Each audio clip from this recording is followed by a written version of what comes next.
Boa tarde, pessoal. Boa tarde. Sejam bem-vindas, bem-vindos. Meu nome é Rafael Silva, eu sou professor de Letras da UES, aqui no Aracati, a FECIL, Faculdade de Educação e Ciências Integradas do Litoral Leste. É um campus recentemente inaugurado aqui na cidade, que atende Aracati, mas também cidades do entorno. Lá a gente tem os cursos de licenciatura em português, inglês e matemáticas. Em breve vamos ter a construção de um campus inteiramente dedicado à FECIL. Por enquanto a gente ocupa lá o espaço ao lado do tiro de guerra, onde ficava a antiga Gersina Nepomuceno. E no futuro vamos ter então outros cursos aí atendendo a cidade do Aracati. Por hora, a gente tem esses que eu mencionei e eu sou professor de letras, atuando para a área de literatura, por onde eu tenho um projeto de extensão chamado O Aracati Literário. É no âmbito desse projeto que a gente tem feito aqui convites para autores do Aracati para conversarmos em público, discutirmos sobre suas obras. O primeiro dos convidados foi o Antero Pereira Filho, que está aqui conosco hoje. A segunda foi a Larissa Monteiro Ribeiro, uma poeta que publicou recentemente seus versos. E, como terceiro convidado, a gente tem o prazer enorme de receber o Marcelo Ponciano hoje. Para quem tiver interesse em conhecer nosso trabalho, lá no Instagram é fácil nos encontrar, basta procurar @o Aracati Literário, vocês nos acham com muita facilidade. Tem várias iniciativas no âmbito desse projeto, como por exemplo a de criar a biblioteca da Faculdade de Letras lá no nosso campus. Temos posts sobre a literatura produzida no Aracati, com breves resenhas, críticas escritas pelos alunos e por mim. E mais algumas iniciativas. De fato, a equipe é muito ativa, tem proposto muitas ideias interessantes, e a ideia é renovar esse projeto no ano que vem, para ele continuar atuando no que é a valorização da cultura letrada do Aracati, mas também do que a gente pode entender como a produção cultural no sentido mais amplo, entendendo aí as expressões como as da capoeira, das rodas de coco, do teatro e de tantas outras artes que o Aracati tem a alegria de apresentar ao longo da sua história inteira, mas mais recentemente de forma, me parece, muito vigorosa, né? Então, é isso. Sem mais delongas, eu convido ao palco, então, Marcelo Ponciano, poeta, educador, ator, artista multifacetado, inclusive artista plástico, tem um trabalho já de pelo menos aí mais de 30 anos, né, na cena cultural aracatiense. Eu peço uma salva de palmas para o Marcelo Ponciano.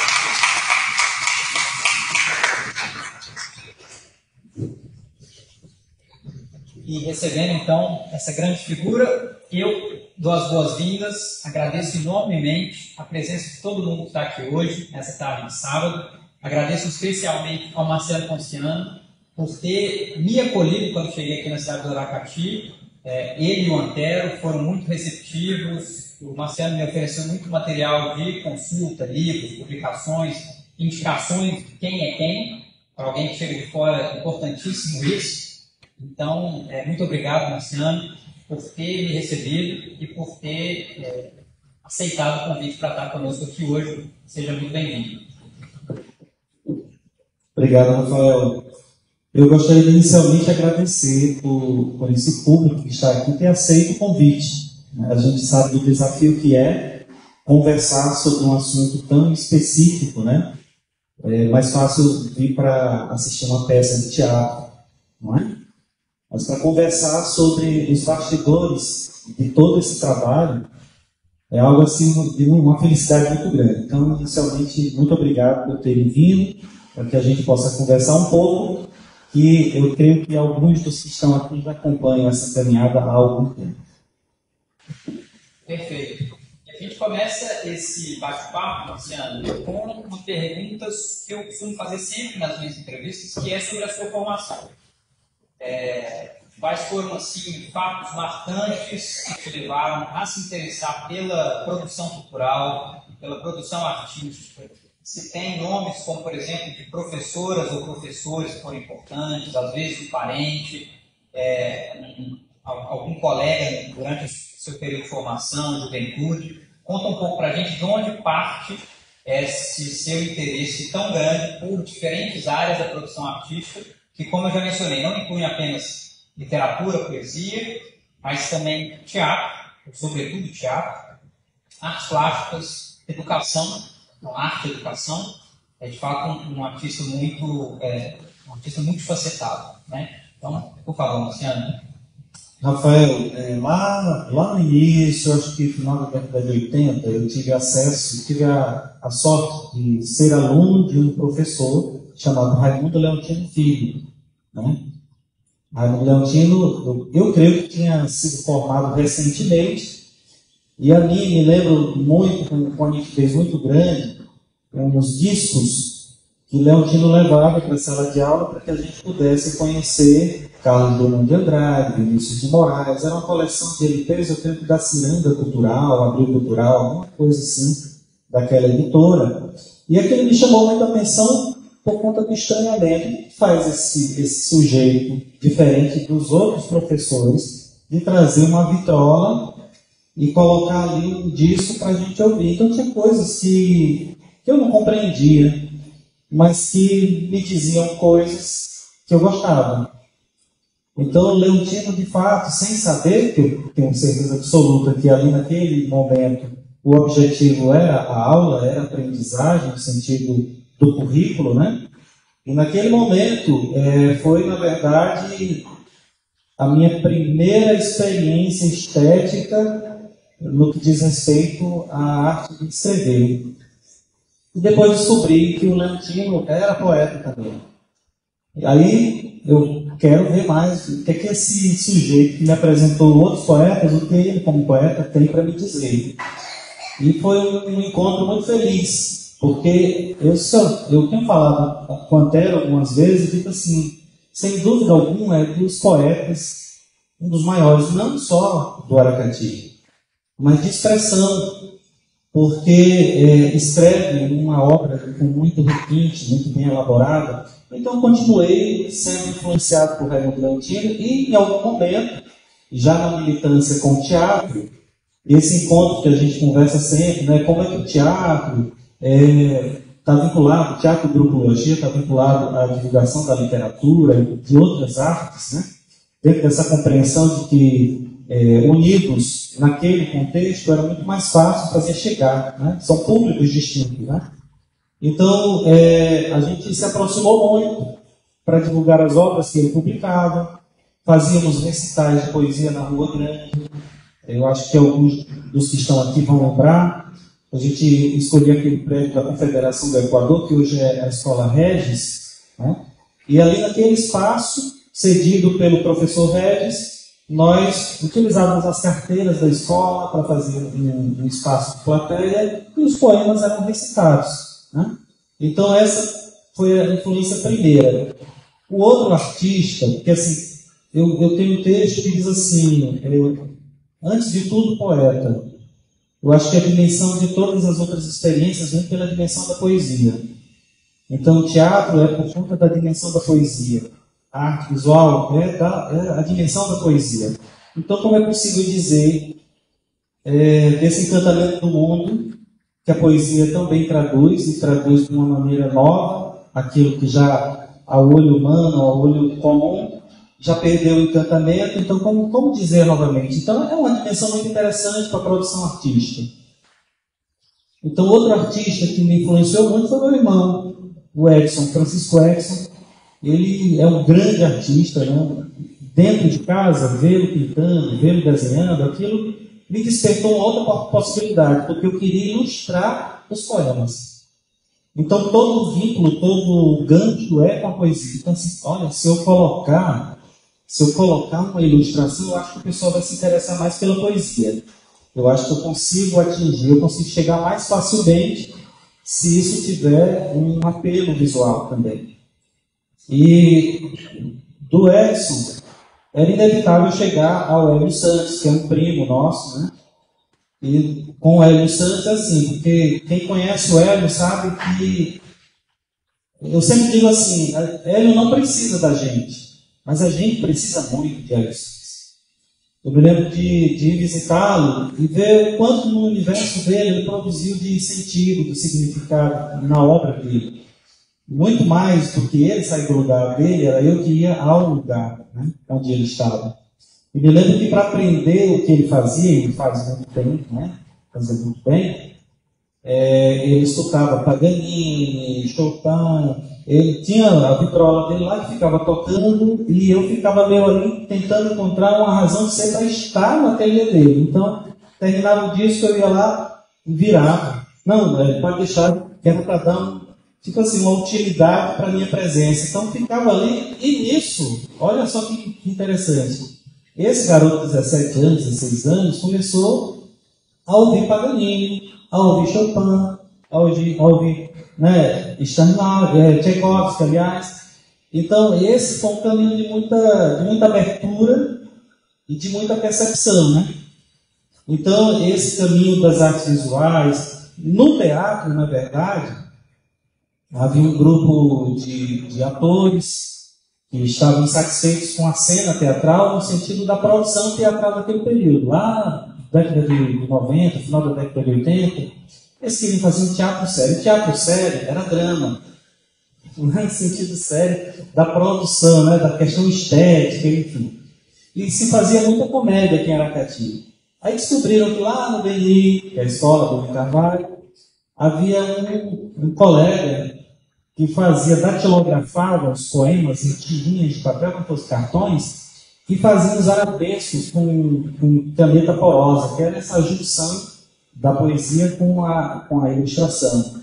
E aí, nesse momento, ele diz assim: você não quer escrever uma peça para a gente? Eu disse assim: mas eu não escrevi nada disso. Não, faz aí. Aí eu escrevi um texto meio existencialista, né? Amor de cigano. Então, um cara que não dava certo com nada, então foi uma coisa assim, bem dramática e tal, e foi um fracasso. Não podia ser outra coisa, né? Foi um fracasso. E aí o que acontece? Esse fracasso me convida a entender o teatro. Não, mas eu não aceito isso. Se houve alguma coisa da minha compreensão, ou seja, foi muito mais pelo meu desconhecimento daquilo, e eu demitido fui, né? Aceitei o convite, podia ter ficado só com a coisa e estava tudo certo. Aí eu fui entender o teatro. Então, essa também é a experiência de ir para o teatro, então a imersão no teatro. Então, assim, na construção de um sujeito participam muitas pessoas, né? Então, a gente não conseguiria existir como artista sem o outro. A dimensão da arte é sempre o outro. A poesia é um trabalho de muita solidão, ele é muito solitário. Mas o desejo é que esse poema consiga chegar ao outro, porque ele já não me pertence.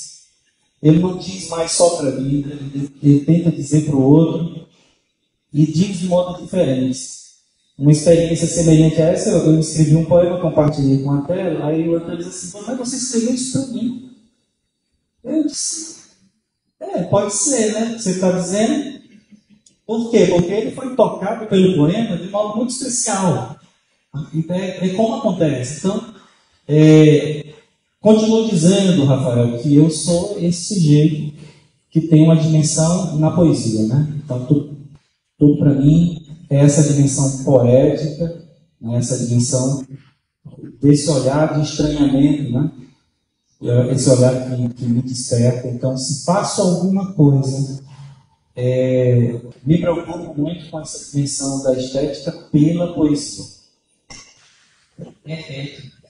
Os livros encontram seus leitores, né? Assim, a gente, quando escreve, às vezes fica muito ansioso para ter um retorno rápido de quem leu, que achou que leu, mas a verdade é que até encontrar os leitores em que aquilo publicado vai ecoar, pode levar muito tempo, quiçá décadas ou séculos. Então, essa inquietação que autores compartilham em geral, mas é isso, a gente tem que ser fiel às nossas ideias, aos nossos princípios artísticos, poéticos, e produzir com base nisso, né? Porque, de fato, esperar a recepção é algo que escapa ao nosso controle. Achei muito bonito que você falou sobre essa dimensão poética, antes de tudo, Se a gente pensa na etimologia da palavra poiesis, que é grega, que está na origem da palavra poesia, de todos os derivados, poiesis originalmente significa facção, no sentido de fabricação, fazer. O verbo poieo é fazer. Com o tempo, ela se especializa no sentido de fazer poesia. Poema é o poema feito, né? O produto final, o ato de fazer. E aí, essa potência poética a que você alude, justamente, ela, me parece que ela está como princípio artístico, que é pegar uma matéria, qualquer que seja ela, e fabricar algo a partir dali, dando expressão àquilo que nós somos enquanto seres humanos.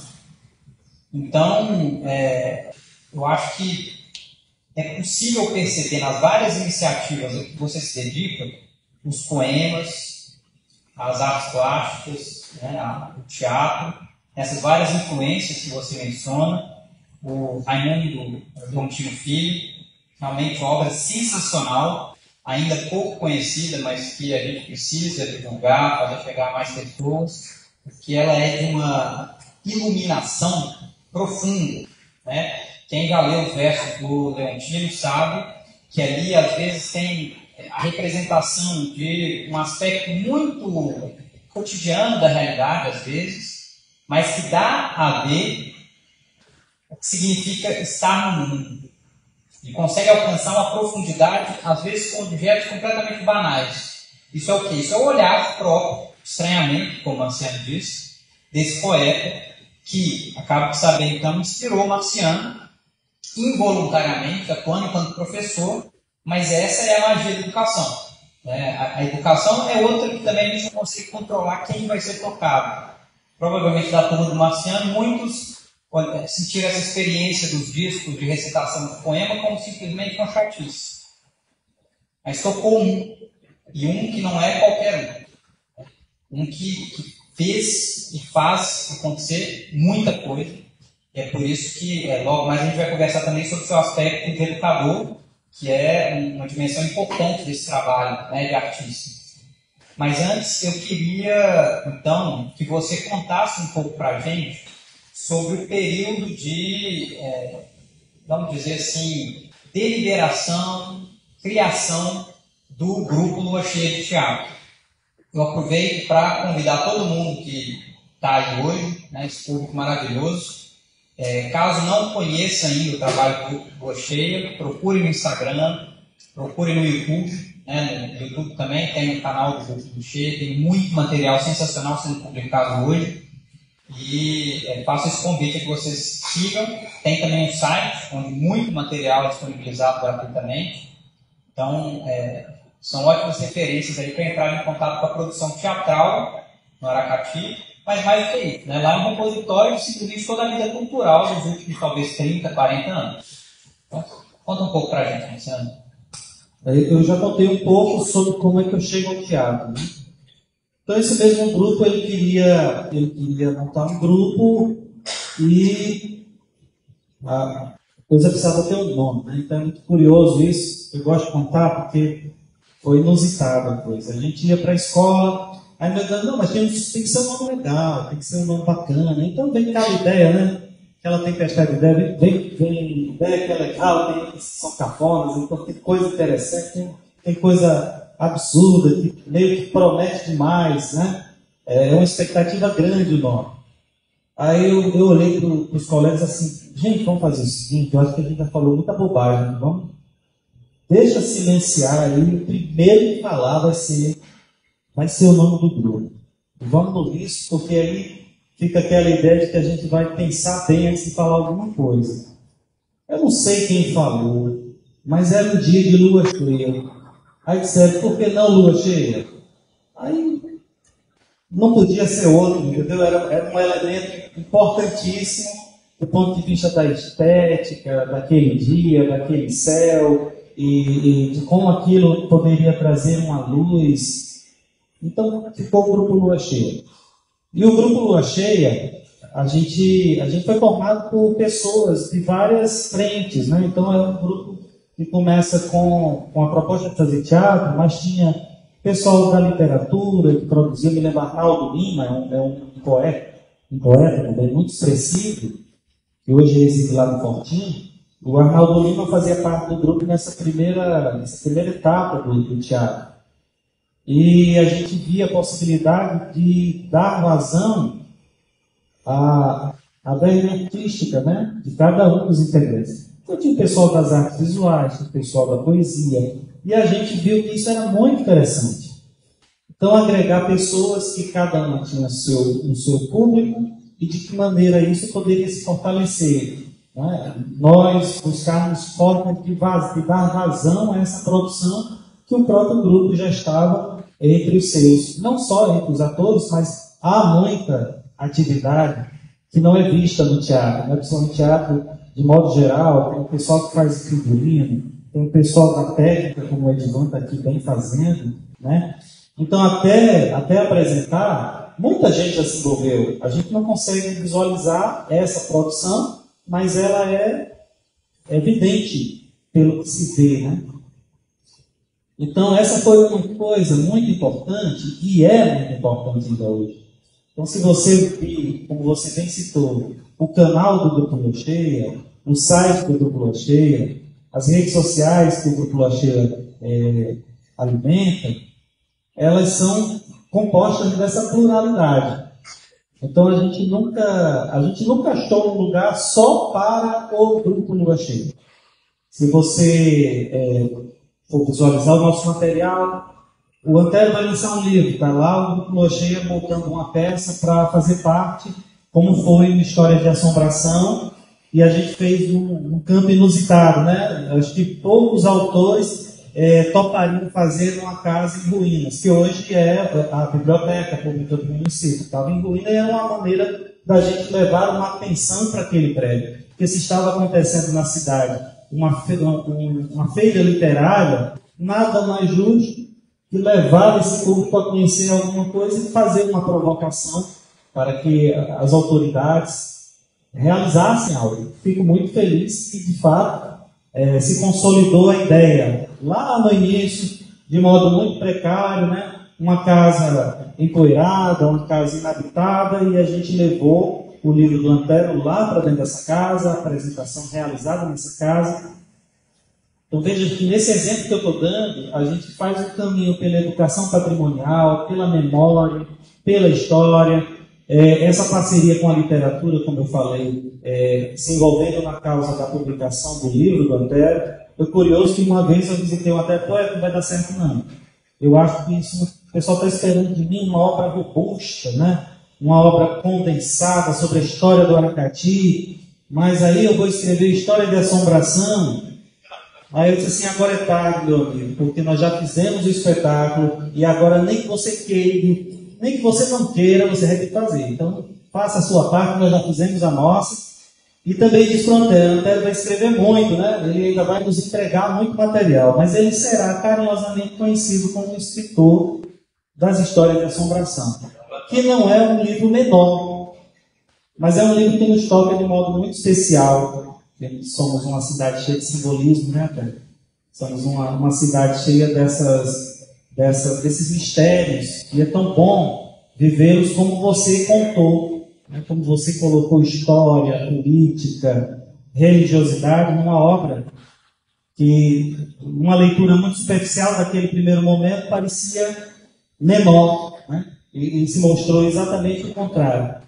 Então, para dizer, esse prédio onde nós estamos hoje, originalmente o Grupo Lua Cheia começa a fazer teatro de palco, né? Esse teatro em que o público fica ali muito confortável, e os atores se apresentam com essa parafernália de possibilidades que a caixa cênica, ao modo italiano, permite que aconteça.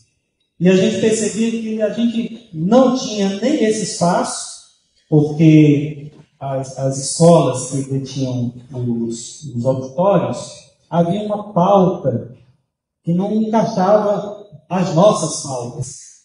O que a gente estava desejando falar não interessava muito aquelas pautas. E é compreensível depois que o tempo passa. Naquele tempo, adolescente e tal, a gente queria mesmo era botar em questão todas aquelas coisas. E a gente viu que não havia possibilidade de estar nesses espaços e ter tudo o que a gente pensava como ideia realizada. Então vamos para a rua. Como é que vai fazer isso? Ah, não sei, vamos entender como é que é. Então, fomos para a rua, começamos a fazer alguns improvisos, na rua mesmo, porque a gente não tinha que ensaiar, não tinha uma casa, não tinha um salão. Então a gente ia para a rua e tinha umas ideias, começava a colocar essas ideias em prática. E aí depois, estudando um pouco mais aprofundado, eu vi que a comédia italiana fazia mais ou menos isso. Né? A partir de roteiros estabelecidos, eles criavam as personagens e aquilo transcorria muito tranquilamente. Mas naquele momento que a gente estava fazendo, não havia isso. Era uma necessidade, era a tentativa de fazer valer, de fazer dar certo. Então nos constituímos como um grupo de teatro de rua, que ia atrás do seu público, ia também fazer a formação de plateia. Então essa experiência da rua vai se encontrar em algum momento com o teatro de palco. É curioso isso, né? Aí novamente patrimônio, memória, história se confundem quando esse prédio estava em condições assim bem precárias, e aqui já havia um trabalho realizado do Hélio Santos, que era o palco do Teatro de Bonecos Francisca Clotilde. Né? Inclusive, lá na fachada tinha Círculo Operário São José, que era a instituição responsável por esse prédio, que funcionava no cinema e era uma instituição de assistência, né, Antero, aos operários da fábrica Santa Teresa, né? Na verdade, os operários da fábrica Santa Teresa, né, o ciclo operário, né?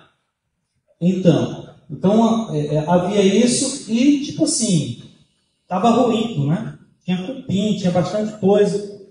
E a gente começou a dialogar na perspectiva de que era algo que precisava ser feito. Porque depois que esse lote, depois que esse prédio ruísse, ele seria apenas um lote, né? Aí iria ser especulação imobiliária, porque o que é que seria construído aqui? Um teatro? Certamente não. Uma outra coisa. E aí começa o espetáculo Não Pode Parar, que foi a campanha e aí nós percebemos o seguinte: havia necessidade de que essa discussão extrapolasse para além do universo dos grupos de teatro da cidade. Era preciso engajar, por exemplo, aí envolveu o coro de Canoa Quebrada, eu me lembro das artesãs de Majorlândia, diversos segmentos, né? Diversos segmentos da sociedade, para além da atividade teatral, porque quando a gente pensava no teatro, a gente pensava como um espaço de fomentação para todos esses públicos, porque ele precisava ter vida, ele precisava ser vivo. E fico muito feliz de, por exemplo, estar nesse momento, numa condição bem diferente daquilo, né, Marcelo, que a gente vivenciou aqui, podendo conversar sobre arte e vendo esse prédio cumprir a função primeira, né, que foi pensada quando ele foi construído para o entretenimento dessas famílias de operários que construíram, né, com o seu próprio esforço, esse prédio. Então veja que o Grupo Lua Cheia é essa conjugação, né? Essa conjugação de forças, de pessoas que se assemelham e que faz isso nascer. Em determinado momento, a gente tem uma força, né? A gente consegue viajar, a gente participa de uma montagem teatral. Inicialmente a gente não queria fazer nada, ninguém vai fazer nada. Mas vamos tentar e tal. A gente foi e fez. E nós fomos escolhidos e montamos uma peça do Raimundo Mapurunga chamado O Alto da Camisinha. O Alto da Camisinha ficou em cartaz por 12 anos. 12 anos com apresentações semanais em todo o Aracati. O interior, o litoral, a cidade. E quando a gente deixou de montar esse espetáculo, havia ainda pessoas que não tinham assistido. Certamente 12 anos, né? Então, a geração praticamente inteira. E esse espetáculo foi para nós um divisor de águas no sentido de dar visibilidade ao trabalho do grupo. Com esse espetáculo, nós viajamos para o Rio de Janeiro, nós viajamos para Belo Horizonte, nós fomos a Curitiba. E com essas viagens, outros caminhos se abriram. Lá no Rio de Janeiro, nós conhecemos um artista, lá lá na Casa Pascoal Carlos Magno, que é um albergue para os artistas que vão para o Rio de Janeiro estudar artes das mais diversas. Lá, inclusive, tem um espaço cultural, um teatro de bolso, bem aconchegante. E nós conhecemos o Valdo Matos, que é um artista de Campinas. E aí acenamos a possibilidade dele vir para Aracati e iniciar uma oficina de teatro de bonecos, né? Teatro de papel e clown, as técnicas do clown. Aí o Valdo chegou e disse assim: eu vou trazer o pessoal do Lume Teatro, também é um grupo de pesquisas da Unicamp, ligado à Unicamp, pesquisas no campo do teatro. E aí disse assim: não, claro que isso não vai dar certo. Onde é que os caras vão se interessar por um grupo lá do interior do estado do Ceará? Não, mas eles são muito parecidos com vocês. Então vai haver uma identificação. Então tá. Aí, dado momento, ainda havia telefone fixo, né? Toca o telefone e quem era? Simeone, que é um dos fundadores do Lume, perguntando se havia interesse da nossa parte de recebê-los em Aracati. Eu confesso que eu achava que era um trote, sabe? Assim, eu achava que era uma brincadeira de mau gosto, mas inicialmente eu fiquei silenciado com aquilo. Mas como assim? Como a gente pode ajudar? Não. Só arranja um lugar para a gente ficar e o que a gente comer. O resto a gente resolve. Então, as sessões estão certas.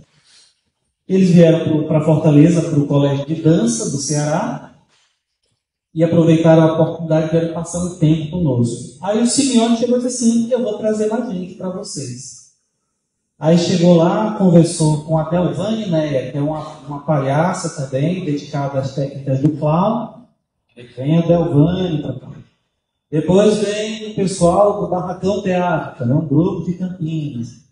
Então foi um movimento muito interessante. E alguns se apresentaram aqui, alguns se apresentaram na rua. O PVT Tambazos Bros, que era um grupo chileno e um brasileiro que faziam números circenses em rua. Então foi um movimento em 0800, no sentido de que era um intercâmbio mesmo. Então a gente garantia estadia, alimentação, algumas vezes conseguimos espaços como Canoa Quebrada, que faz toda a diferença, não é? E as pessoas queriam ver, e aqui chegando a gente estabelecia essa troca de experiências que acabou fortalecendo o movimento teatral em Aracati, porque muitos desses que participaram dessas oficinas, desses cursos que eram ministrados, passaram a fazer o trabalho com teatro de clown, né? com a palhaçaria. E no momento assim, do topo do grupo, a gente começa a ser absorvido pela educação. Então houve um movimento muito interessante em Aracati, que era um movimento ligado ao desenvolvimento de competências e habilidades na escola básica. Então a ideia era fazer professores mais artistas e artistas mais educadores. E aí nesse momento, essa fome da educação acaba tirando o foco dos grupos de teatro. Isso aconteceu também no Grupo Lua Cheia. No Grupo Lua Cheia são todos educadores, né? Estão todos trabalhando na educação. E isso, quem trabalha em educação sabe como é laborioso, né? Exige de você para além do expediente. Ou seja, você não vai encerrar o expediente no tempo da escola. Você vai extrapolar isso para além, para a sua vida. E aí chegou meu filho, Luan nasceu. Eu me sentia assim como um pássaro que tem que trazer alimento para o ninho. A metáfora é essa mesmo. Eu disse assim: não, tem uma coisa muito interessante que aconteceu na minha vida. Então, se vocês forem ver lá a produção do Grupo Lua Cheia, o meu filho é de 2001. Vão ver que nesse momento aí tem uma curva descendente nas produções que eu estava focado em outra coisa da minha vida, né? Que é muito importante para mim. E depois de um tempo, a gente começa a fazer apresentações mais esparsas, mas esse movimento de agitação cultural permaneceu. E ao final disso, nós estamos agora retomando. Então, é um exercício, às vezes, sobre-humano, né? Sobre-humano, para tentar retornar. E a gente está fazendo isso com a intensidade que é a assinatura do Grupo Lua Cheia. A gente não quer fazer de qualquer jeito. A gente não vai apresentar o espetáculo pelo espetáculo. A gente também precisa se encantar com o que está fazendo. Precisa fazer sentido para a gente. Porque é tudo isso, né? É sobre isso que a gente está falando.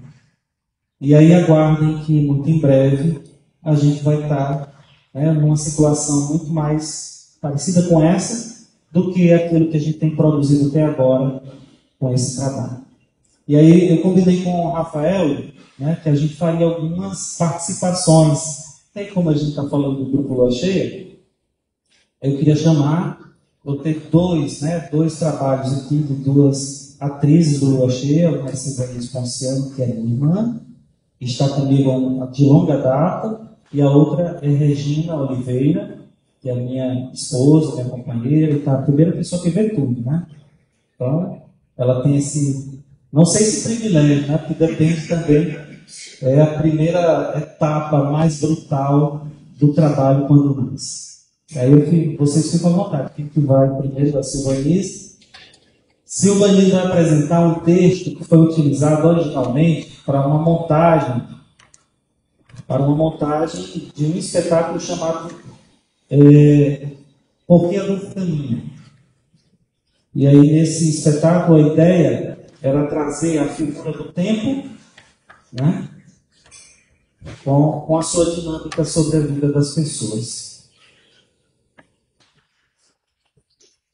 Navegar é preciso, viver não é preciso. Quando do rio das onças tu nasce, princesas do vale, encanto do vento sobre o mar, água e sal e coral, nas curvas do Jaguaribe, secando a tuas estranhas, porto morada, de tanto quanto quiser. Navegar é preciso, viver não é preciso. Da lama, do charco, do lodo, tua história nasce com um conto encantado, eterno, nostálgico. Quem conta se encanta, quem vive se espanta pelas contradições, história e homem. Na angústia do que foi, esquecer que somos, nunca mais. Navegar é preciso, viver não é preciso. Esse espetáculo é um canto, tom, desalento, encantamento, história, memória, repente, canção, rincão, presente, passado, inquietude. Viver, virtude, liberdade. O conto presente no recanto da cidade-mãe. O conto presente na terra dos ventos. Do que nasce, do que vive, do que morre.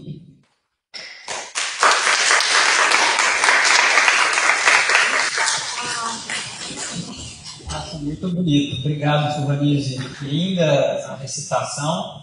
Eu sempre me impressiono muito com a capacidade de memória das atrizes e dos atores. É um negócio impressionante. Riquíssima a fala do Marciano, né? Essa última fala agora. Teria muitos pontos a comentar, mas eu quero me concentrar aqui nessa ideia que ele falou sobre o teatro enquanto potência transformadora, né, que a gente poderia aplicar para a arte de modo geral. Quando é que nós, que escrevemos às vezes ali no recanto, né, no lado mais recôndito da casa, né, deixamos os escritos às vezes guardados nas gavetas, imaginaríamos que um espetáculo poderia fazer uma transformação como a que a biblioteca Monsenhor Bruno conheceu nos últimos 20 anos. Imaginando, né, um estado de ruína, e aí uma ideia de promover um espetáculo com base no livro do Anterinho, História da Assombração do Aracati, que ainda não tinha, pelo que eu entendi, nem sido publicado ainda, era uma campanha de promoção do livro. O grupo resolve fazer um espetáculo nesse lugar para chamar a atenção do público para a existência, né, daquele patrimônio arruinado, perdido, esquecido, largado. A coisa dá tão certo, mas tão certo que ele deveria dizer: os fantasmas têm movido Aracati adiante. Porque é o que explica, né? Eu ouvi falar dessa encenação lá, fiquei sabendo, inclusive por amigos, que aparentemente espíritos se manifestaram durante a performance. Não sei se é verdade, mas aparentemente tinha ali de fato espíritos contribuindo para que a coisa acontecesse. Então, o recado, né, que a gente, ouvindo as palavras do Marciano, pode extrair para cultivar o nosso lado artístico é: a arte transforma sim. Às vezes as pessoas mais pragmáticas querem nos fazer acreditar que não, a arte é perda de tempo, educação é um projeto falido, mas é por aí que a gente transforma. É acreditando no inacreditável. E a coisa acontece.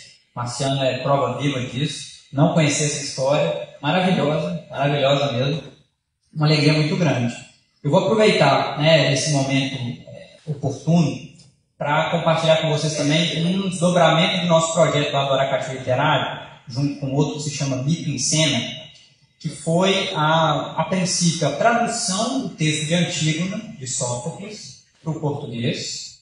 Então, Sófocles, o tragediógrafo lá do século V a.C., tem essa peça famosíssima, que é a Antígona, basicamente a história de uma jovem que resolve enfrentar seu tio tirano, que a impedia de enterrar o seu irmão, o corpo do seu irmão, porque esse irmão tinha sido morto enquanto atacava a própria cidade.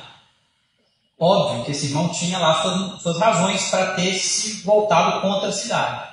A razão era que o seu outro irmão tinha usurpado o poder e o expulsado de lá. Ele resolve tentar tomar o poder de volta. Os dois morrem nesse entremeio, tanto o irmão que ficou quanto o irmão que voltou para tentar tomar o poder. E a Antígona tem que lidar com essa situação muito complicada, imposta pelo tio, que se torna governante, de não poder velar, não poder sepultar e não poder chorar um dos irmãos, que tinha sido morto enquanto atacava a cidade. Então é uma peça muito tocante, que conversa com diferentes níveis da experiência humana, o que significa a morte, o que significa manter a memória do parente morto, da pessoa querida. E aí, num segundo momento do projeto, a gente propôs uma adaptação. Essa é uma tragédia, né? Então, não só séria, mas seríssima, né? Trágica, com o fim que morre a maior parte dos personagens, etc. Mas a gente resolveu fazer a adaptação para um gênero característico aqui do Ceará, de outras partes do Nordeste, que é o casamento matu. E aí alguém pode ficar com a pulga atrás da orelha, mas como é que dá para adaptar um enredo tão trágico para um gênero que é basicamente comédia, né? Que é basicamente expor ridículo e rir num ambiente tranquilo. Mas foi essa magia que os estudantes do projeto conseguiram fazer. Eles me ensinaram muito, né, durante o processo, e eu já coloco à disposição aí do Marciano, do Grupo Lua Cheia, um material, caso eles tenham interesse, tanto a tradução de Antígona, quanto a adaptação que a gente chamou Maria Antígona, porque nós até tentamos apresentar, só que somos todos muito amadores, né? Tanto eu quanto os estudantes. Então, assim, as nossas capacidades de apresentação são muito mais limitadas do que essa mostra que eu vi aqui hoje, da Silvanise, apresentando para o público. Tá? Então, convite feito, fica aí à disposição esse material, porque eu sei que o olhar do Marciano, não só de poeta, mas também de artista, pode receber e acolher bem isso, dar o encaminhamento necessário, e a continuação da nossa conversa vai justamente no sentido dessa produção poética.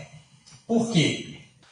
O Marciano agora há pouco falou da importância das palavras, do cuidado na escolha das palavras, do cuidado na execução das obras, que de fato, quem conhece sabe, é a marca de todos os trabalhos, né, em que o Marciano colabora. E eu queria chamar aqui para a nossa conversa essa empreitada chamada poetossíntese, que pode logo mais explicar um pouco mais sobre isso para nós, mas é o tipo de uma coletânea de poetas aracatienses, é o tipo de um caderno de literatura, onde também são publicados poemas, são publicados textos literários, Eu queria, depois, obviamente, a gente pode passar para a apresentação seguinte, né?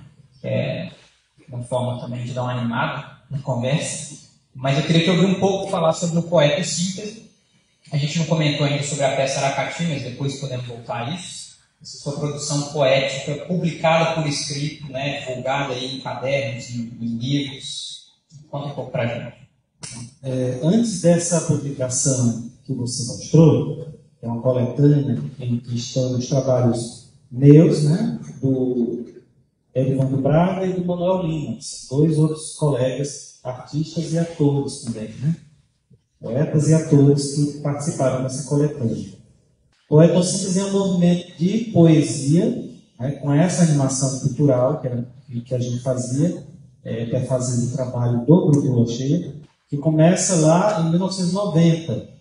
Então a ideia era poesia mimeografada, né, uma folha, frente e verso mimeografada, em algumas edições essa produção foi feita em cadernos grampeados, e com capa feitas em serigrafia, porque eu também trabalhei com serigrafia grande parte da minha vida, inclusive comercialmente, né?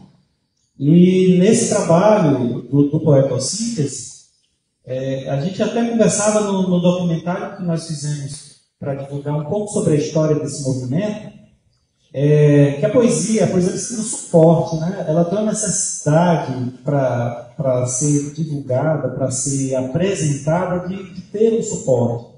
E o suporte mais tradicional é o papel, é a publicação escrita, né? Como a gente deixa esses vestígios para que outras pessoas em outros tempos possam encontrar isso, saber desse material. E Aracati é a cidade dos jornais, né? Houve várias publicações no passado, inclusive de publicações de caráter bem literário, a exemplo do que produziu Francisca Clotilde e a sua filha com a revista Estrela, só para citar uma dessas publicações. Então havia, assim, a partir dessa nossa movimentação, uma ideia de extrapolar para além da dimensão econômica que existia entre aqueles artistas, né? E com a pouca ou nenhuma incentivo por parte dos projetos. Essa discussão não havia, né? Formação de público, não. Eu produzia livro quem os grandes, né? Ou quem vendia um carro para fazer um livro. Ainda hoje acontece isso, né? Vende o carro para publicar um livro, né? É um salto no vazio, sem câmara de segurança, né? Sem a rede de segurança. E daquele modelo a gente ia fazendo, né? Então o Paulo César Garcia Teobaldo foi uma pessoa com quem eu dividi muito, um nascedor disso, e que a gente fazia isso em extenso a tinta. E eu fiz várias peregrinações, por exemplo, descobri que tinha um memeógrafo lá no Pedregal, lá com Magela. Aí eu chegava, Magela, dá para rodar esse extenso aqui? Dá. Eu ia para lá, eu rodava, eu dobrava, e depois atravessava a ponte a pé com esse material. A Edneide teve de ir comigo, a minha irmã, para me ajudar a trazer. A gente conseguia as resmas de papel com os amigos do comércio e distribuía isso. Mas a gente não queria cobrar porque seria um impeditivo para o acesso àquele material, né? Então, só para dizer um pouquinho de como isso aconteceu. E houve um movimento, por exemplo, a minha aproximação com o Raimundo Leontino, ele possibilitou que ele dissesse a seguinte novidade para nós: olha, existe um movimento parecido com isso que vocês fazem pelo Brasil, que são dos exines, né? As publicações alternativas. E, de repente, está aqui vários endereços. Eu também mando poemas, esses poemas vêm publicados dele, e a gente começou a mandar esse material. Era muito interessante. Eu estou falando do período anterior à internet, tá? Não tem nada na internet, era correspondência mesmo. A gente mandava uma correspondência e recebia os jornais de volta, e era uma alegria ver que parte dos trabalhos daquele jornal, né, daquela folhinha que a gente publicava, vinha publicado de outros jornais, de outros estados do país, principalmente do sul e sudeste do país. Eu me lembro de aqui de Pernambuco, E aí esse trabalho começou a fazer parte de um movimento não só local, mas um movimento nacional de poesia alternativa. Alternativa na questão do suporte, novamente eu estou falando. Então são todos os artistas que se negavam à ideia de que para que essa arte fosse divulgada, necessariamente teria que ser livro, porque isso seria um impeditivo muito grande, né? E aí eles faziam suportes diversos. Tinha gente que fazia cartão postal, eu tinha gente que fazia saco de pão, e negociava com a padaria. Então a pessoa ia lá comprar o pão e o pão era colocado no saco. Tinha um poema, achei belíssima ideia. Pão com poesia. Já pensou? Já é bonito só na ideia, né? Conversa, inclusive, com aquele movimento da padaria espiritual, né? Pois é, tá vendo? Então, o que acontece? Ele é isso, poetossíntese é... Foi interessante perceber que nesse movimento a gente estava divulgando também os poetas de lá, né? E os poetas de cá. E movimento semelhante estava acontecendo, entre outras publicações. E aí, pesquisando na internet, eu comecei a pesquisar algumas coisas, tentar ver o que havia, por exemplo, já de publicação sobre o Aracati, e eu descobri que o meu nome, o nome de algumas pessoas desse trabalho passaram a figurar numa publicação da Leila Nicolas, que é uma poetisa, e ela fez uma pesquisa Poetas Quantos Somos? E ela listou, ela como se fosse uma espécie de um anuário, né? Ela listou alguns dos poetas dessa publicação, coisa que eu soube depois, não soube por ela, não. Soube depois, pesquisando, que ela havia feito isso. Então, para vocês perceberem que além da nossa dificuldade financeira, para além, existia a arte, uma arte com uma intencionalidade muito grande, com uma força, né, capaz de movimentar esses territórios todos, né? Então ele foi se consubstanciando em outros formatos. Aí o Poetossíntese virou uma coletânea, que a gente sentia a necessidade de fazer isso. Depois nós fizemos um caderno de literatura. Esse miolo foi todo feito numa impressora laser. E somente a capa foi feita numa gráfica, né? Nessa mesma leva a gente fez cadernos de história, e aí a gente publicou o livro do Otero sobre a ponte do Juscelino Kubitschek, mas aí a feitura, o acabamento dessa obra já foi com os recursos do próprio autor, né, que junto com os colegas que são empresários bancaram essa obra. Então a gente começou a perceber, Rafael, que havia uma potência nessa coisa da editoração, né? Havia uma necessidade muito grande de como consubstanciar isso. Aí o site vem nesse arcabouço. Em 2000, a gente começa com o site do Grupo Lua Cheia, voltado a fazer isso também. Então tem muitas gravações de poemas que eram lidos desses poetas. Existe um levantamento assim, dos poetas antigos, dos poetas contemporâneos, e que hoje, defasado, porque existe muito mais gente escrevendo, né? Muito mais gente escrevendo para poesia e tudo mais, e fica aqui o convite aberto, quem tiver interesse também, é só se aproximar, passar esse material para a gente, e aí tem o maior prazer de divulgar isso. A ideia é essa mesmo. Então, cada um levando alguma coisa e ajudando todos a se divulgarem. Recentemente nós fizemos um podcast chamado... agora me deu um branco aqui.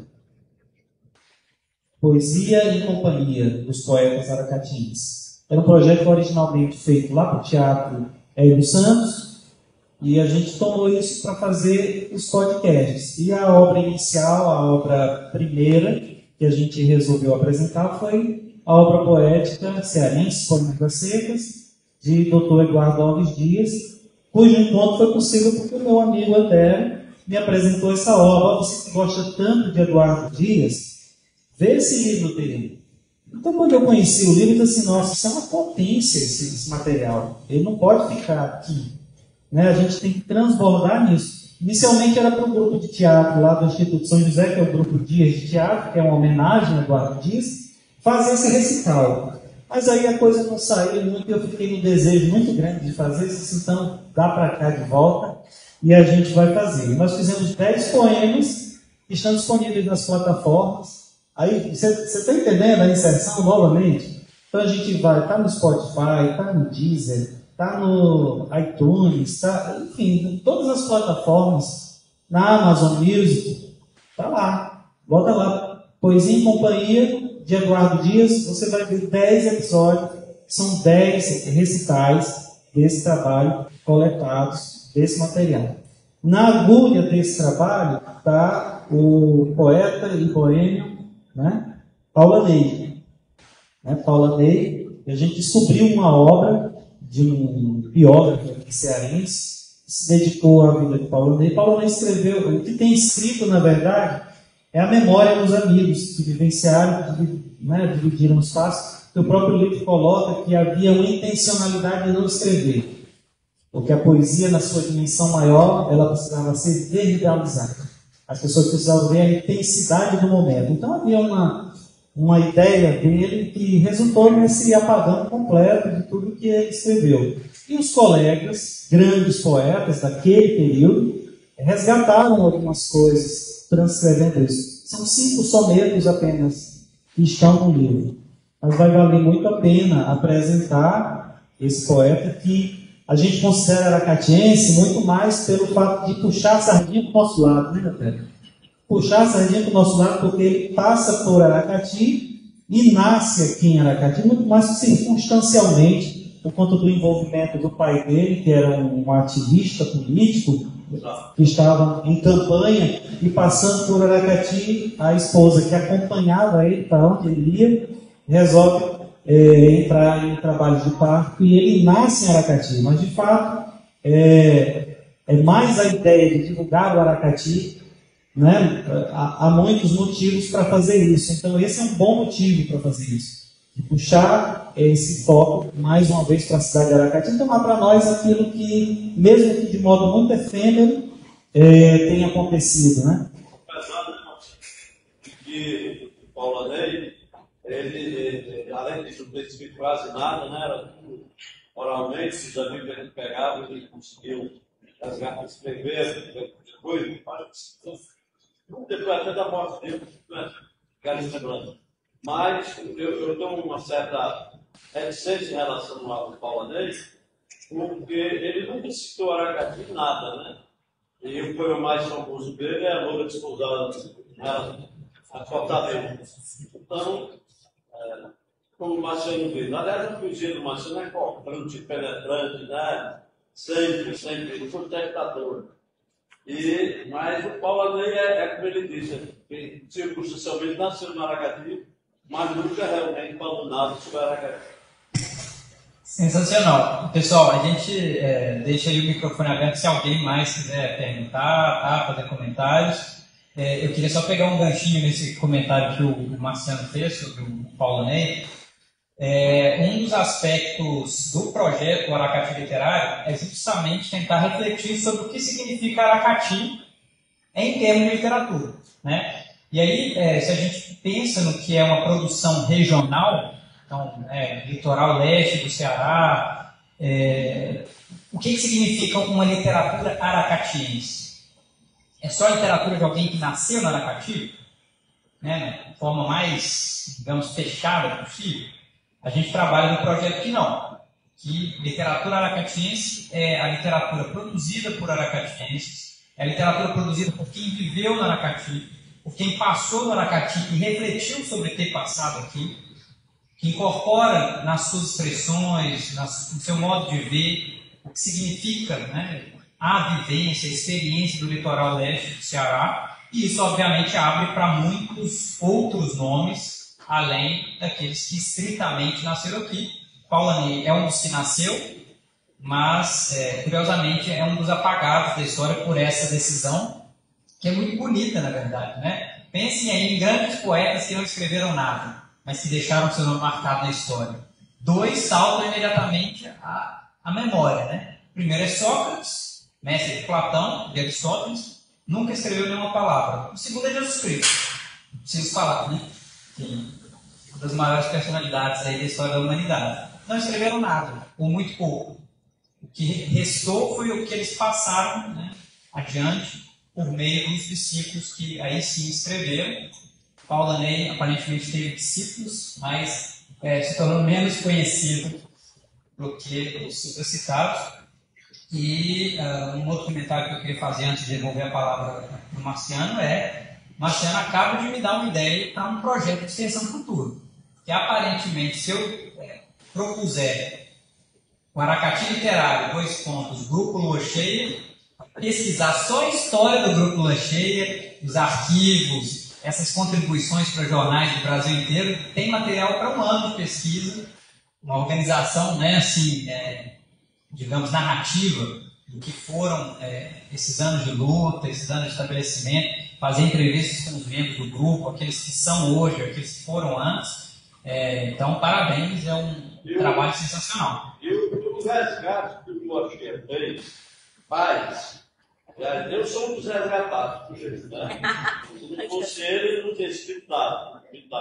Por exemplo, nós temos aqui o ético fabulosista, o Raimundo Herculano Moura, que ele tirou do ostracismo, certo? E que tem muita coisa do Herculano para ser divulgada nos jornais que ele escreveu, que se perderam no tempo, mas o Marcelo conseguiu puxar o Raimundo Herculano, nosso querido Índio Moreno, para o crescimento da população do Aracati, que vai estudar hoje. Muitos, os mais jovens, provavelmente não sabem o grande poeta que foi o Raimundo Herculano. Inclusive, viu, Rafael, se você me permite, tem uma história muito curiosa sobre esse livro, viu, velho? Nesse período de construção da obra, toda vez que eu fazia uma visita a Raimundo Herculano de Moura, tinha sempre um poema que ele trazia. Olha, eu achei isso aqui. Veja isso, se serve. Não era, Tereza? Ele disse assim, meio despretensioso, veja se serve. Eu olhava, era assim, uma beleza, sabe?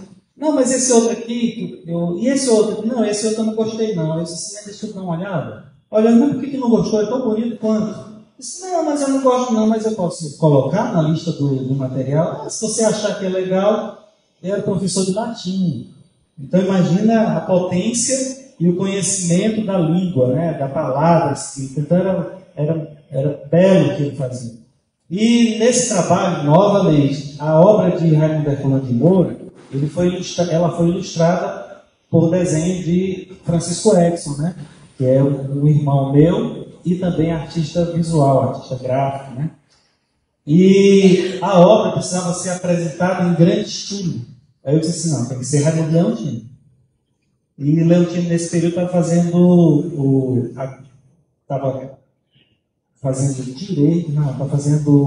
doutorado em Araraquara. Tinha se transferido, morava em Pau dos Ferros, tinha se transferido para Araraquara e com a intenção de estudar, se dedicar e tudo mais. Aí o livro para o Leontino era o telefone, tá? Ele falou, Leontino, eu quero te fazer um convite, a gente está trabalhando numa obra e não tem outra pessoa que não seja você para apresentar esse trabalho. Eu disse, não dá certo, eu estou fazendo meu doutorado e eu tenho que estudar, está atrasado, novidade, né? Está atrasado, meu prazo está chegando, eu não estou conseguindo, assim, mas eu espero. Não vai dar certo. Não, eu espero. Quanto tempo você quer? Não vamos fazer não. Eu disse, não, mas não tem como ser outra pessoa. Eu estou. O poeta ainda estava trazendo coisas para mim, né? Não, mas dá certo. Aí, uma outra vez, eu ligo novamente. Marciano, eu vou fazer. Agora é o seguinte. Você não vai tirar uma linha do que eu escrevi. Não tiro. Mas vai ser grande, não tem problema. Vai ser caro esse projeto, não tem problema. Nós vamos fazer. Olhem que eu não vou admitir que você faça um recorte desse material que eu estou fazendo. Não vou fazer. Pode mandar a gente para publicar esse material inteiro. Então, quem quiser conhecer isso que eu estou falando que ele escreveu, que é belíssimo, Você pode pensar frases assim, abre o livro e coloca o dedo em cima do texto que ele escreveu e a frase que você pegar vai dizer muita coisa. Porque, embora tenha sido escrito prosa, mas tem a densidade da poesia. É impressionante o trabalho que foi feito por Leontino, né? E esse material está disponível na internet. Se você pesquisar coisas velhas saídas da beira do túmulo, que é o título do livro, ele está lá, porque foi uma obra financiada pela Assembleia Legislativa do Estado do Ceará. Então, por ser uma obra financiada assim, ela tem que dar publicidade, acessibilidade às pessoas. Então, vejam depois isso, que é uma ótima leitura. Passa o tempo, o livro é publicado, enfim, eu leio todo o texto para o Raimundo Herculano, e ele disse que não era nada daquilo, que aquilo ali era muito bonito, mas ele era uma pessoa diferente daquilo lá. Mas coisas de Raimundo Herculano que conheceu, sabia que era o Senhor Modéstia, né? E aí passa o tempo, Leontino sempre foi uma pesquisa de meu interesse. E eu descubro que Leontino havia publicado uma obra chamada A Geometria do Fragmento, que é um livro, uma coletânea de ensaios de autores com quem ele esteve dedicado à pesquisa dele. Eu me senti assim, poxa, cara, meu amigo nem disse que publicou esse livro. Eu fiquei com aquele sentimento assim, não, eu preciso resolver isso, eu tenho que conversar com alguém. Aí a esposa dele, Thalita, que é a mãe aqui da Aracati também, estava visitando a cidade, eu fui tomar satisfações. Ô Thalita, por que Leontino falou para a gente teria montado alguma coisa para fazer um movimento, uma agitação? Não, ele não queria nada disso não, mas não queria nada disso. Eu vou te contar a história como foi. Esse texto que ele escreveu para o livro do Raimundo Herculano, ele publicou em algum site. E esse texto, um cara que era escritor e que ele não escrevia fazia tempo, se viu com desejo de escrever novamente. Então foi uma coisa assim que mobilizou ele de uma maneira que, como retribuição, ele disse que queria publicar uma obra de Leontino. E a obra é esse livro de ensaio. Eu disse para ele, não aceite. Ele vai tomar sua obra. Ele vai se apropriar da sua obra. Você está dando para um estranho a sua obra. Aí Leontino pensou assim, bom, eu não vou publicar. Porque, cara, qual é o risco que eu corro? Porque eu escrevo tem tanta minha identidade que vai ser fácil identificar que fui eu. Vou mandar.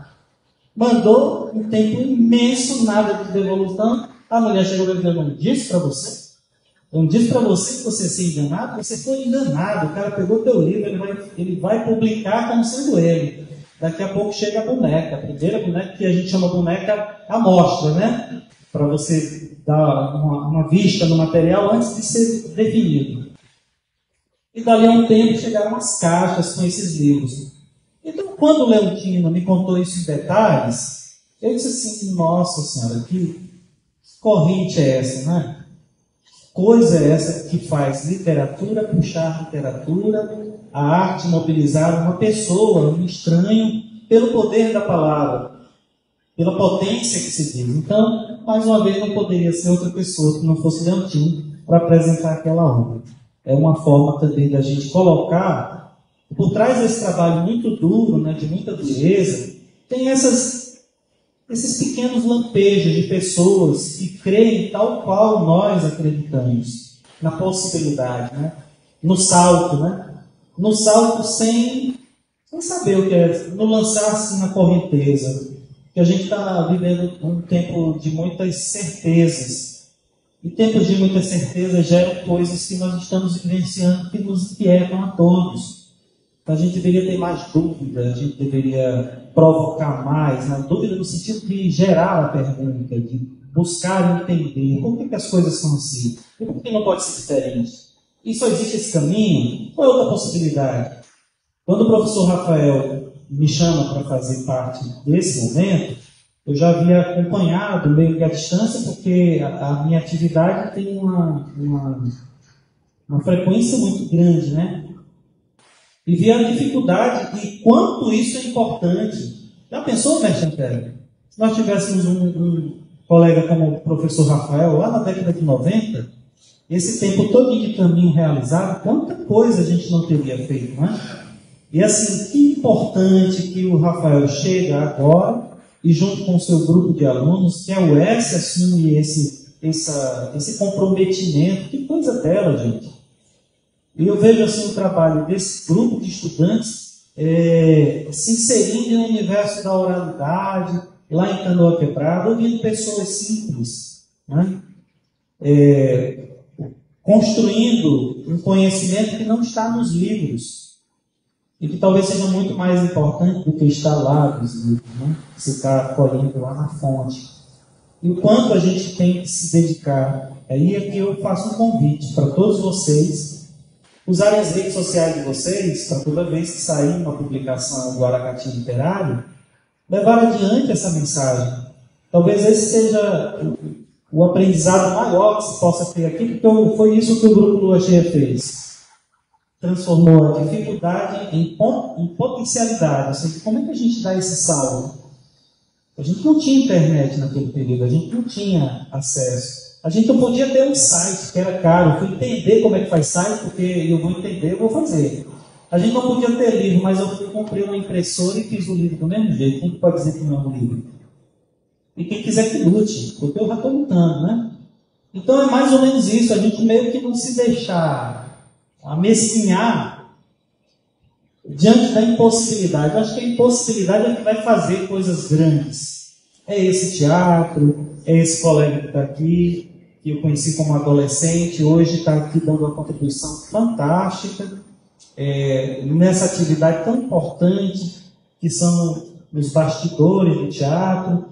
E vejo como isso tem ajudado, é um olhar que começa conosco também. Então, se isso está fluindo, imagina se a gente fortalece para além.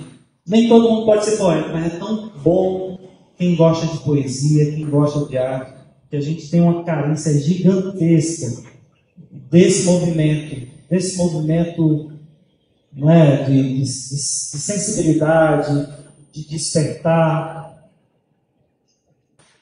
Aqui é a minha experiência, aqui é a minha fala.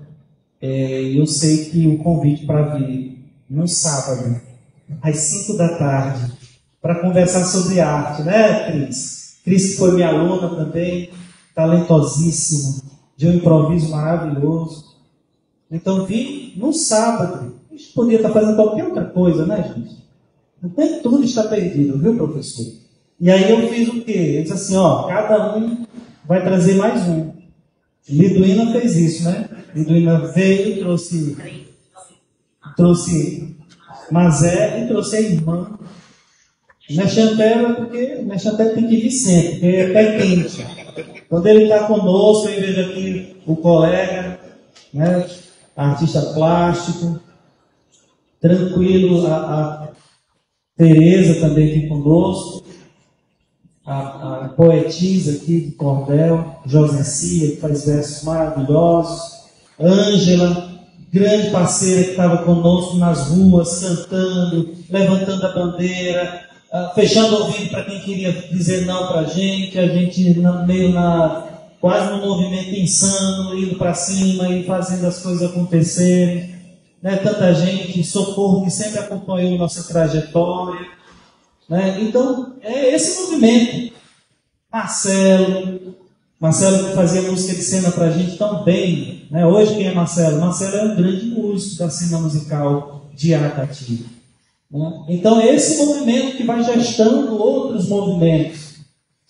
E assim, para brindar isso, eu acho que agora é um espaço para a gente abrir a vez de Regina para recitar o poema O Se Passe.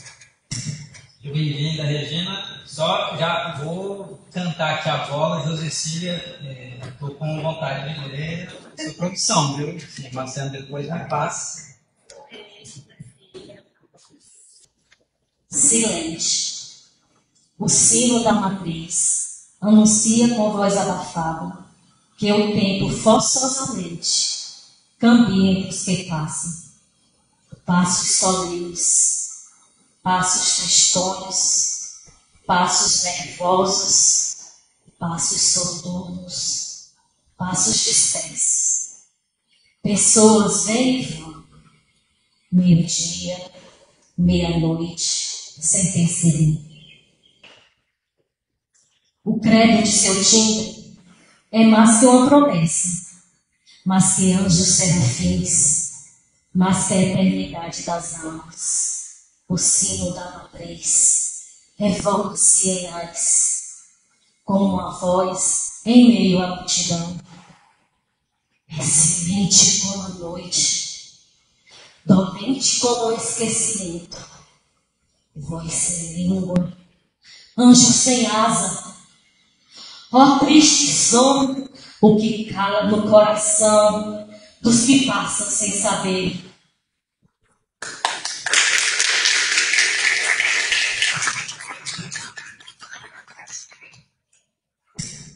Belíssimo poema, muito obrigado, Regina. Uma recitação também muito cheia de sentidos, né? Esconder o contexto. Sem dúvida alguma nos remete aí à vivência de Aracati como sua matriz, né? Eu tenho certeza que todo mundo tem alguma experiência com esse centro, né? Com esse edifício. Então, muito bonito, Marciano. Belíssimo poema. Obrigado. E aos poucos a gente vai caminhando para o final da nossa conversa. A gente teria ainda muitos temas a debater aqui. Eu não cheguei a comentar, né? Mas o Marciano é autor da peça Aracati, que é uma peça de temática indígena, do período da invasão portuguesa, né? Do massacre indígena, também na região do Aracati, né? Como de outras partes do Brasil. É uma peça belíssima, que a gente escuta, inclusive, o Jaguaribe, as tribos em torno do Jaguaribe, as lutas, né, pela permanência da cultura. Então, bem, haveria muito mais o que tratar aqui hoje. Eu volto a agradecer enormemente a presença de todos vocês, do Marciano, do Edivan, sempre nosso guerreiro aqui de fato da ribalta, está sempre presente, é quem permite que as coisas aconteçam de forma fluida. Agradeço a Madá, aqui do Teatro Francisco Coutinho, que é o pessoal da Secretaria de Turismo, que garante que a gente tenha a possibilidade de trazer o público para esse espaço gratuitamente. Isso para a gente, da uma universidade pública, é fundamental, porque funcionamos basicamente com muito pouca verba. Então, se a gente tivesse que alugar um espaço, isso não poderia acontecer. E um último aviso meio prático vamos ficar para tirar uma foto de todo mundo. Tá? Então eu peço que vocês, depois que a gente acabar, se aproximem para a gente tirar uma foto com todo mundo. E se alguém quiser certificado de participação como ouvinte, é só passar o nome completo e o e-mail para um dos nossos estudantes que estão aqui. Eu peço Vanessa e Clara para levantar a mão. O Pedro acho que saiu. Então, se alguém tiver interesse de conseguir o certificado emitido pelo UES, tem um Pedro ali também, mas você ainda não é meu aluno, é outro Pedro. Tá, tudo derivando, então pronto. Então é isso, tá? Não se esqueça de passar então esses dados para os estudantes, para que a gente possa fazer o registro, e aí um certificado daqui a um mês chega para vocês, emitido pelo UES, com o número de horas dessa conversa, deve ser algo com 2 ou 3 horas de participação em eventos extra-classe da Universidade Estadual do Ceará. Eu devolvo a palavra para o Marciano para considerações finais e agradeço no que me diz respeito. Rafael, eu gostaria de, em nome do Grupo Lua Cheia, disponibilizar todo esse espaço que a gente tem disponível, né, tanto no canal do Grupo Lua Cheia, quanto no site, e a nossa força de mobilização também, solidária a esse trabalho que vocês desempenham, você e seus alunos, de modo muito natural, porque esse foi um movimento muito natural para o grupo, para os artistas que compõem o Grupo Lua Cheia de Teatro. E fazer também um convite assim, nós estamos tentando garantir que o canal esteja acessível ao maior número de pessoas. Tá? Então, o canal do Grupo Lua Cheia no YouTube, tá? Você coloca lá Grupo Lua Cheia de Teatro, inscrevam-se, nos ajudem a levar adiante esse projeto. Porque os algoritmos, eles se interessam muito por engajamento, né? Então, quanto maior o número de pessoas inscritas, quanto maior o número de validações, né, de likes, de compartilhamentos, faz esse projeto que não é só do Grupo Lua Cheia, que é um projeto cuja dinâmica é essa que a gente conversou até agora, de fortalecimento da identidade local, da memória, da arte, da cultura. Esse é o lugar, né, que o Grupo Lua Cheia se apropriou ao longo desse tempo, E para a nossa experiência sempre foi muito válida e resultou em frutos muito dadivosos, né? Então, tem produzido frutos ao longo do tempo e, enfim. Porque esse trabalho com arte, com cultura, ele não é simples num país que tem todas as demandas como o nosso. Quando o Grupo Lajeia passou a existir como um coletivo teatral, uma das grandes demandas era como a gente poderia formar plateia para um público que não tem, muitas vezes, as questões mais básicas, né? Mantidas. Aí são elas a de alimentação. Então, como é que a gente vai conseguir chegar sem um movimento que subverta essa ordem? O teatro de rua foi uma saída dessa, né? Mas hoje, no universo comum que nós vivemos, midiático, há certamente pessoas que não têm o que comer, mas elas têm um celular. É uma ironia, mas é real. Se tem crédito ou não, ela vai ter acesso a algum sinal Wi-Fi e vai conseguir fazer. Então vejam a potência que existe nesse canal de comunicação entre as pessoas. Eu tento me apropriar desse canal com a potência que ele tem para falar de coisas muito difíceis. Por exemplo, a entrevista que eu fiz com o professor Rafael, quando eu li o trabalho dele sobre o drama, né? O drama na sua origem mais remota, no movimento mais primal, eu disse assim, poxa, não podia ser só uma pessoa amante da literatura, mas uma pessoa de teatro também, né? Está fazendo uma pesquisa tão profunda. Eu disse assim, eu não posso fazer uma entrevista com o professor Rafael sem a dimensão da grandeza do que ele faz. Eu confesso, eu fiz perguntas muito difíceis, que geraram respostas muito complexas, mas o objetivo era exatamente esse. Eu acho que a gente não consegue falar, muitas vezes, tão acessível o quanto seria, e também não podemos cair na armadilha de achar que o outro não é capaz de entender. Porque muita coisa eu também não entendia. Muita coisa também não me foi dado a entender de bandeja. Mas isso me provocou de uma maneira, isso diz para mim alguma coisa, mas o que é que diz? Então, novamente, a dúvida que me faz seguir adiante. Então, o exercício é esse mesmo. A gente tem entrevistas do Antero, tem entrevistas do Rafael, material que serve, por exemplo, para a gente entender muitas dinâmicas aqui na cidade. Quando a gente fez a publicação do texto A Ponte Juscelino Kubitschek, naquele momento, quando a gente decidiu fazer a obra escrita, a gente já tinha mais de 3.000 acessos nesse texto. Então, imagina 3.000 leitores, era preciso ter 3.000 livros. Geralmente a gente faz 1.000 exemplares, né, Antero? A gente faz 1.000 exemplares, a gente conseguiu atingir 3.000. Então, a potência disso, e como isso é cumulativo, é impressionante. Então, para a gente olhar para essas coisas e perceber as potencialidades. Por isso que eu digo, se a gente começar aqui um movimento simples, que não vai tomar de nós muito tempo, não. É sair uma publicação, compartilhe. Tem tanta coisa estranha acontecendo. Quem sabe o algoritmo não entende e vai sistematizar outras pessoas que também entendem isso para poder fazer essa entrega. É assim que funciona.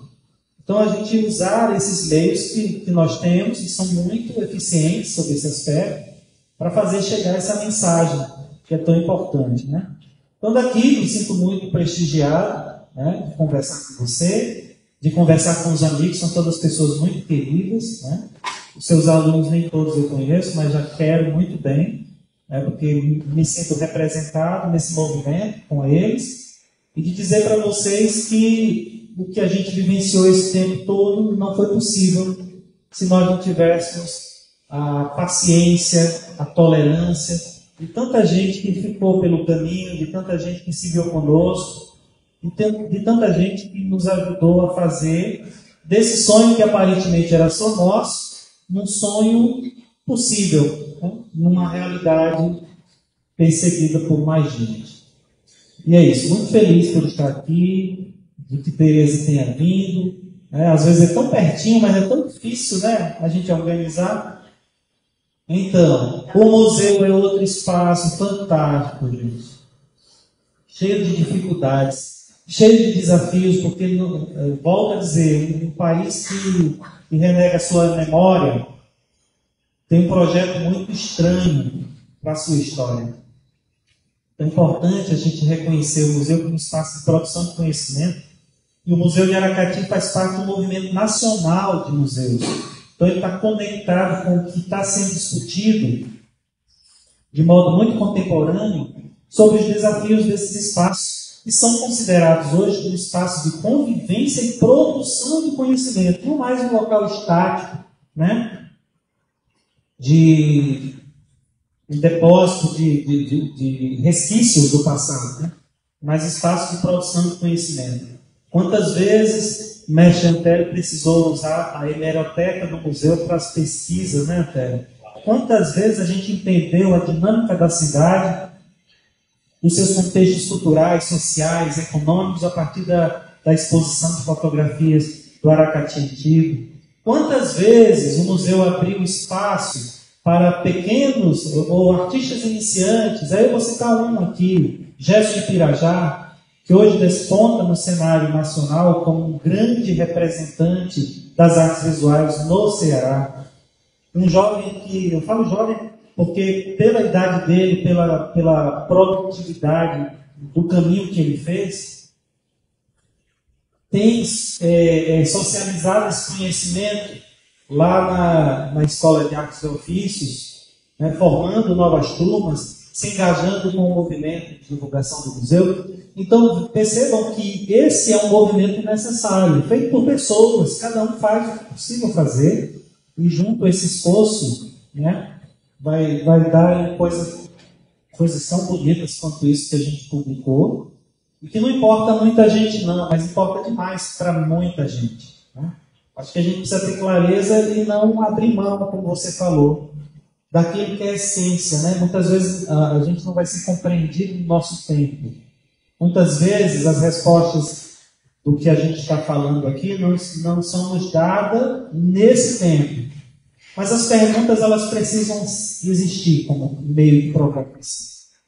Então, esse é o meu caminho. O caminho que passa pela memória, pela história, pela arte, e que é feito com isso. Me lembro, só para finalizar, eu me lembro de um movimento muito interessante.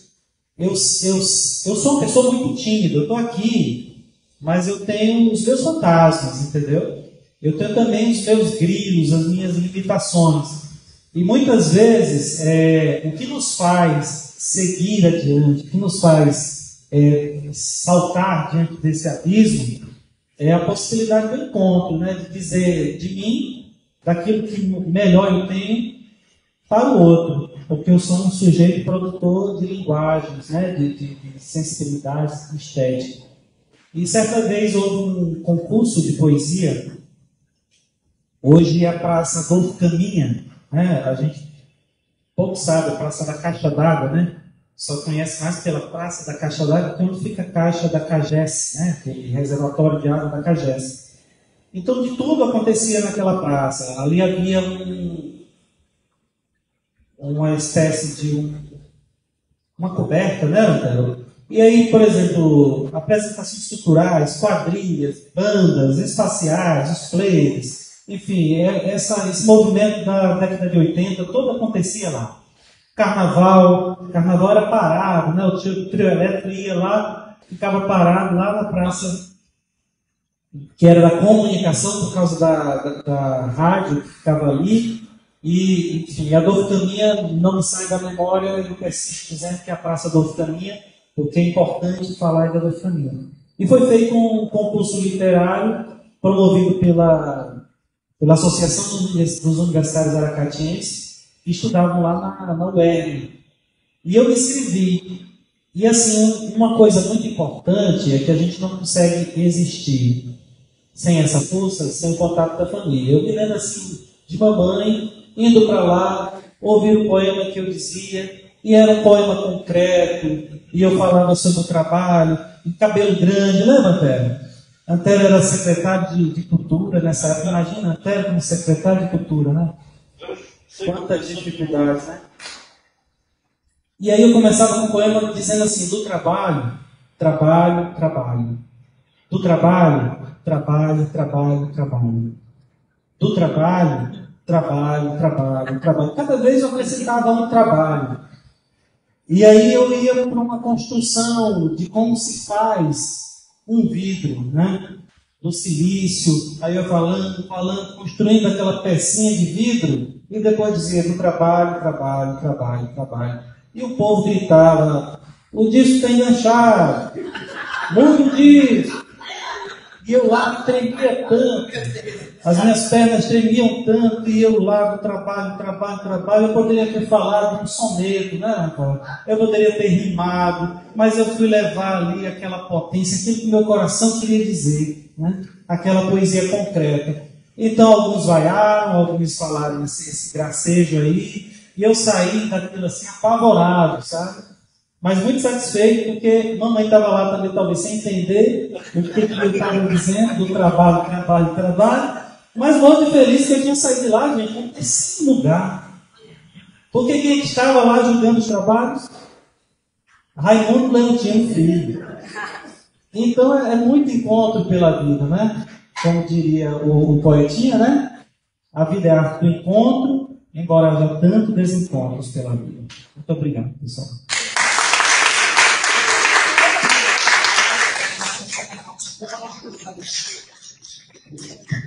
Obrigado, Marcelo. Terminamos. O público não estava preparado culturalmente, né, para ouvir o contexto das poesias. Provavelmente, desse ano atrás, eu também não teria entendido. Hoje eu entendo, mas provavelmente eu não teria entendido. É sobre isso. Sensacional. E a arte, na verdade, também é sobre mexer, né? Tocar. Não precisa ser tocar no sentido de comover para as pessoas saírem chorando. Pode ser, inclusive, levar as pessoas a vaiarem. Levar as pessoas a gritarem. O disco está enganchado. Mexeu com aquela pessoa. Se não tivesse mexido, ela teria ficado calada. Então, a arte é isso também, é incomodar. E eu sempre digo, a gente pode não ser muitos, mas naquilo que a gente faz com fidelidade a nós mesmos, que fazemos com vontade de nos expressarmos sinceramente, nós somos muito. Então não somos muitos, mas somos muito naquilo que a gente faz. Então, obrigado demais, Marcelo. Foi uma noite, né, um final de tarde, início de noite, maravilhoso ao seu lado, ao lado do público. E aí eu convido a gente a tirar uma fotinho para deixar isso registrado. Muito obrigado.